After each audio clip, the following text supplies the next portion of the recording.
KuneKune. KuneKune is a Japanese urban legend about a mysterious apparition that is sometimes seen in the countryside. In Japan, people call it KuneKune, which means something that is meandering, swaying, or twisting and turning. They say you should never look directly at it, or it will drive you insane. KuneKune is described as an unidentifiable white squiggle, moving back and forth in the distance. Nobody knows exactly what it looks like because anyone who has seen it has lost their mind. One Japanese man tells of an encounter he had as a child with the KuneKune. When I was young, my parents brought my older brother and I to visit my grandfather and grandmother. We didn't see her very much because she lived way out in the countryside, in Akita. As soon as we arrived at our grandparents' house, my brother and I went out to play. The air was much fresher and cleaner than it was in the city. We walked through the rice fields, enjoying the wide open spaces. The sun was high in the sky and there was no breeze. The heat was stifling, and after a while, I started to get tired. Then, my brother stopped suddenly. He was staring at something in the distance. "What are you looking at?" I asked. "That thing over there," he replied.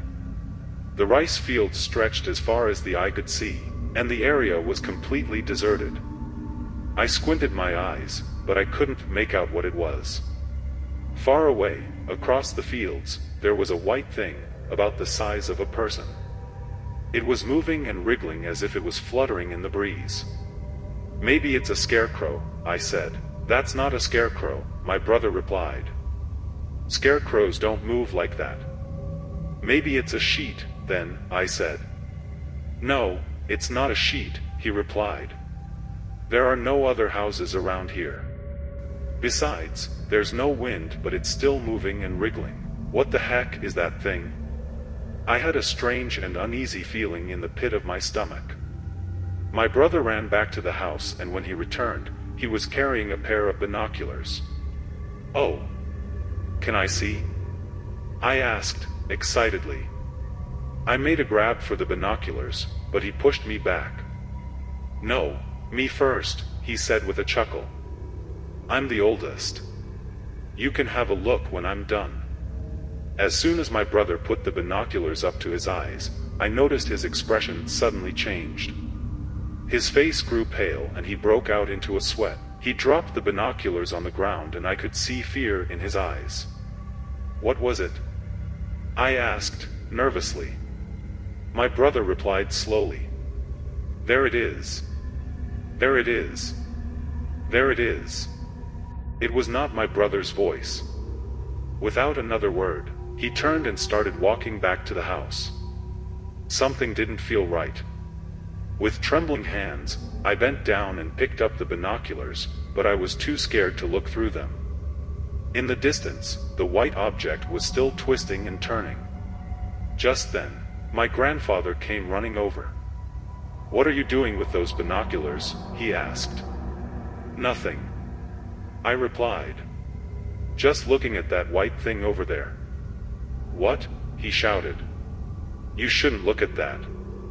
He snatched the binoculars from my grasp. "Did you see it?" he demanded angrily. "Did you look at it through the binoculars?" "No," I said in a meek voice. "Not yet." My grandfather sighed with relief. "Good," he said. "That's good." Without knowing why, I was sent back to the house. When I walked into the kitchen, everyone was crying. My brother was rolling around in the ground, laughing like a crazy person. He was on his back and his body was wriggling and twisting, just like the white thing in the distance. I couldn't understand what was going on. It was horrible to see him like that. I burst into tears. He wasn't my brother anymore. He had completely lost his mind. The next day, my parents decided to take us home. My grandmother and grandfather stood on their porch, waving sadly to us as the car pulled away. I sat in the back seat with my brother, wiping the tears from my eyes. My brother was still laughing like a mental patient. They had to tie him up to stop him moving around. His face was twisted into a wide smile. He looked like he was happy, but when I saw his eyes, I realized he was crying. It sent a chill down my spine. His cheeks were wet with tears, but he just kept laughing and laughing. My father pulled over to the side of the road and got out of the car. He took out the binoculars and furiously smashed them on the street. Then, without saying anything, he got back into the car and kept on driving. Another Japanese man tells of his experience with the twister, KuneKune, when he was a young boy. When I was a little boy, I lived in a small town by the seashore in Chiba Prefecture. One evening, my uncle took me for a walk on the beach. As we strolled down the strand, I looked out to sea and noticed something white in the distance. It was long and thin and swaying back and forth. I wondered what it could be. "What's that thing in the sea?" I asked my uncle. He gazed at it and I saw his eyes grow wide and his face turn pale.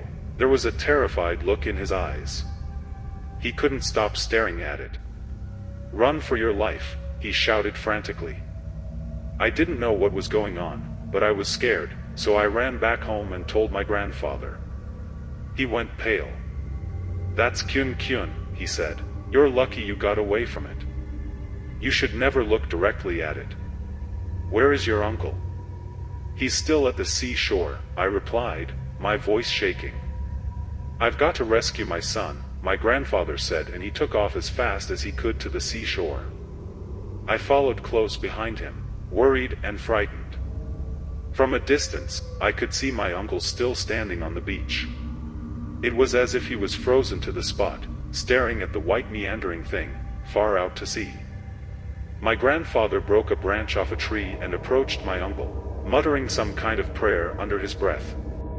He kept his eyes cast down, careful not to look at the white thing. My grandfather managed to drag my uncle away and brought him home. Although my uncle was saved, he suffered from fits of madness and insanity for the rest of his life. Since it happened, he has been in and out of mental homes many times. He was never the same after that.